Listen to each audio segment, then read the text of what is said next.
Hello મિત્રો, જય માતાજી, જય શ્રી કૃષ્ણ. તો સ્વાગત છે તમારું મારા નવા બ્લોગમાં. તો જો આપણે ઘરનું કામ બધું પાલી શું કામ કરવાનું તમને બતાવીએ. તો આપણે વણવાની સેવો. તો જુઓ આ લોટ બધું અમારા હાહુમાએ તો ઘરમાં બહુ જો અહીં બધું લેવા ઓલે તો તેલ ને એવું બધું જે હોય એ લાહી ઓય મેલી એટલા પાટલો ને એવું લાવી દીધું. જો તો આપણે હા ને હંસથી તો બધો વણું, પણ આ પહેલાં વણતો તો ને આવા પાટલા ઉપર બેસી એવી રીતે વણવાની એટલામાં ખાટલો ને એવું બારું કાઢી એમ કરી અને તૈયારીઓ કરી દીધી સેવો વણવાની. તો જો વણી નાખવા આવું પણ પવન જો એ તો નાખ દેવું ને એટલે કમ્પ્લીટ થઈ જાય. જો આવું હાલ પોસી દીધો હોય બસ આ વણી અને ઓમો નાખી ચમચમ વણીએ અહીંયા એ બતાવીએ. હેડો આ કારીગર હી આપણે ઘેર પછી બધા હંસથી વણ બધું હોય પણ હાથની વણેલી હોય ને મસ્ત સ્વાદ જ જુદો હોય.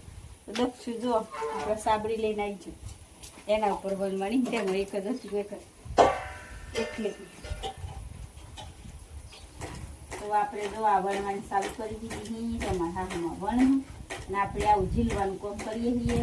તો જો અત્યારે તો ઘણી ટેકનોલોજી આગળ વધી ગઈ છે એનાથી મોટા હંસાઓ જે નાના હંસાઓ એ વચ્ચે વણ પણ હને જે આથે વણેલી હોય ને એનો સ્વાદ ને પેલાનો સ્વાદ અલગ હોય.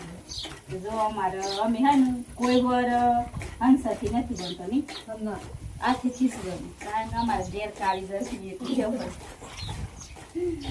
તો જો આવી રીતે વણીએ અને પછી બધી વણી રહું એટલે તમે બતાવું આમ ઝીલવાની. જો આ દેશી જુગાડ સાબરી પર કરી દીધું છે અને એક સાબરી હની બની થાર ઉપર બધી ઝીલી આવી રીતે આખી ઝીલી અને પછી બતાવીએ તમને તો નાખવા જશે. તો આપણે ઘઉં પહેલાં કાઢી દે ને એની નવા ઘઉંની જેવું બનાવવાની હોય. તો આપણે ઘઉં એ ઘરમાં આવી જાય તો કીધું હેડો એવોનું મુહૂર્ત કરી નાખીએ બધા ત્યાંની એક સાથે બનાવો. તો આજે નંબર લાગી ગયો એટલે પાલી બાલીને બેસજો. જો તો આ હેવોના ઘર આગળ આવી રહ્યા બેસજો. મને ભાવે છે મમ્મી ભાવે છે બહુ ભાવે છે બસ હા.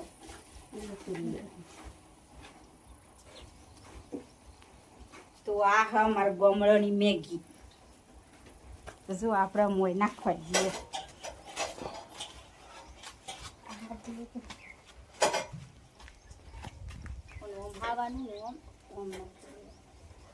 એટલે એવા આખો હાલનો ભરી દેવાનો ખાટલો ભરી નાખવાનો એવી નાખી તો આજ તો આવું કોમ કરવાનું બપોર.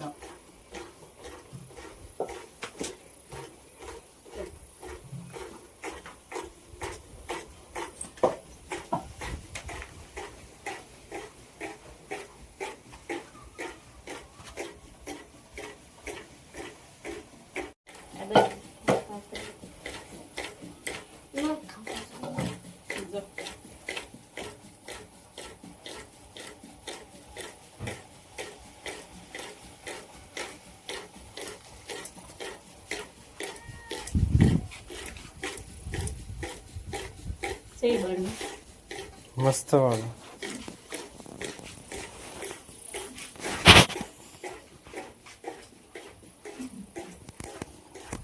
નવા ગવાની નવી સેવ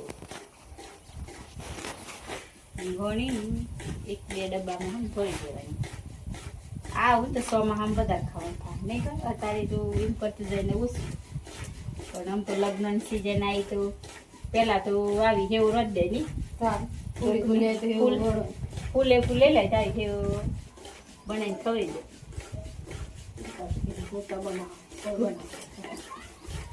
જમવાનું બદલાય એમ બદલાવ પડે ને જેટલી હશે ભોજનમાં કાલે માડી ભરી દીધી.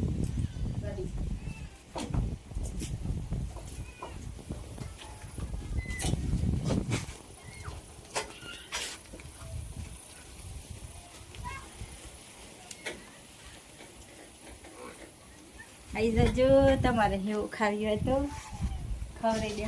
બનાવી સ્ટોક કરી ગાલવાનો બનાવી જેટલો ખાશે બધે 2-3 કિલો જેવું બાંધે હા એટલે આમ પાછી થઈ રહે એવું લાગે તો પાછો બેસી જાય. તો જો ગાઈસ અમારે ઉનાળાની સિઝન આવે ને એટલે આવું જ ખાવાનું થાય અને બધાને આવું ઉનાળામાં ખાવાનું બહુ ગમે. મારા મમ્મી મારવાલી બે હે ને એવું વણી અને બાપરે હે ને કરી નાલી એટલે આપણે તાપમાં નાખવા જવાનું ખાટલામાં. આમ ચલો જેટલી થી આપણે તમને બતાવીએ.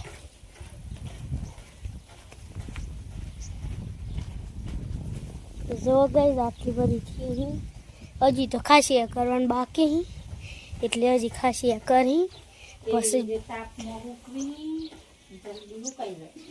તો પછી જેટલી થઈ બધી તમને બતાવીએ. તો આપણે જો એવું બનાવવાનું કામ પૂરું થઈ ગયું. આ છેલ્લી સાબરી છે તો જો વહી નાખી દઈએ. તો આટલું આપણે જો ખાટલો કરીને બનાવી દીધી. તો તમે બધો નવરો થયો હોય ગવાનું ને એવું કોમ પાલીને તો આવી હેવું બનાવીને ખાઈ લેજો. અને લગ્ન એ ચાલુ થઈ જશે તો જો પહેલાં તો શું કરતો તે કોઈનું લગ્ન હોય ને ફૂલે ખુલે તો આવી હેવું બનાવીને ખવડાવું. પણ આમ તો જેતે બનાવું બધું ઘણું બધું હોય. પણ અમે આજે મુહૂર્ત કરી નાખ્યું અને અમે બનાવીએ તો ચાનું દક્ષિણ પપ્પા ક્યાં અને હુકાઈ જશે તો જો તો હોજ જ મેર ખા બનાવવાનો નક્કી નથી. તો બનાવું એટલે બતાવું તો આમ હે ને તે હુકાવા દઈએ તાપમાં મેલીને થોડી વાર જોવું પડે હુકાઈ જઈએ એટલે પછી લઈ લેવું. તો અમે સેવોને એવું બનાવી તો થોડી ઘણી ચા ને એવું બનાવીને પીધું. એટલામાં તો જો એકદમ વાદળ આવી ગયા આમ જેવું વાતાવરણ કરી નાખ્યું. જુઓ જા વરાત આવે ને એવું કરી નાખ્યું વાતાવરણ.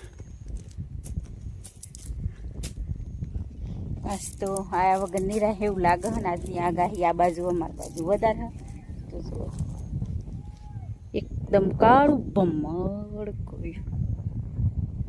અત્યારનો નજારો તો મસ્ત લાગે. ઠંડો ઠંડો પવન હોય પણ વણીએ થોડી ઘણી ચિંતા થાય તો જો અને મેં હું ઘેર એકલી એટલે એકલો હોય ને એટલે ઘણી બીખત લાગે કે હું કે વાવાઝોડું એવું બધું કહેવાય. પણ દક્ષિણ પપ્પા ગમમાં જેલા એટલામાં તો આવી જાય. હું કે પવન બહુ ના હોય તો ફોન કરી તો આવતા રહી બહુ વાઘા તો નથી. તો જો એટલા મેં કીધું હેડો તમને બધાને આ બધો નજારો બતાવી દઉં. તો જો તમને જો કેટલું મસ્ત લાગે. જીવરોનો અવાજ આવતો હોય એક બાજુ દના થમતું હોય આવું ખેતરમાં ઘર હોય ઠંડુ ઠંડુ વાતાવરણ હોય. તો થોડી એકવાર જો આ બાજુ ખાટલો હોય આમ દનાથને પછી તો હું બારો આ રહીએ ને એટલે મસ્ત લાગે. કારણ કે પવન લાગતો હોય ને તો બેસી જ રહેવાનું મન થાય. તો જો મોર બોલે. તો આમાં આપણે વિડીયોનો કરીએ છીએ હોય એન્ડ. તો ખાવાને એવું બનાવું અને આજે સેવ બનાવવાનું રાગ નહીં આવે જનદન બનાવું એન્ડ તમને બ્લોગ બનાવીને બતાવી દઉં. તો બસ આજના બ્લોગમાં આટલું જ. તો અમારો વિડીયો પસંદ આવ્યો હોય તો લાઈક કરજો, શેર કરજો અને ચેનલમાં નવા હોય તો ચેનલને સબસ્ક્રાઈબ કરી લેજો. તો ફરી પાછા મળશું નવા બ્લોગમાં. તો બાય બાય, જય માતાજી, જય શ્રી કૃષ્ણ.